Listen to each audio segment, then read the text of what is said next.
Hozir biz harakat va narsa nomini bildirgan so'zlar ishtirokida o'yin o'ynaymiz. Harakat nomini bildirsam, demak siz chap tomonga sakraysiz. Narsa nomi bo'lsa, demak, mana qizil stulni orqasida turishingiz kerak. Tushunarli? Quyosh.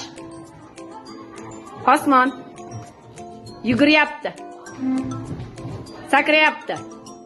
Uchdi. Quyosh. Ruchka. Mushuk. Miyovladi. Sakradi. Quyosh. Uchyapti. Yuguryapti. Sakradi. Parta. Yozdi. Yozdi. Sakradi. Uyg'ondi. Uxladi. Stul. Xo'p. Barakalla, qarsak chalib qo'yamiz.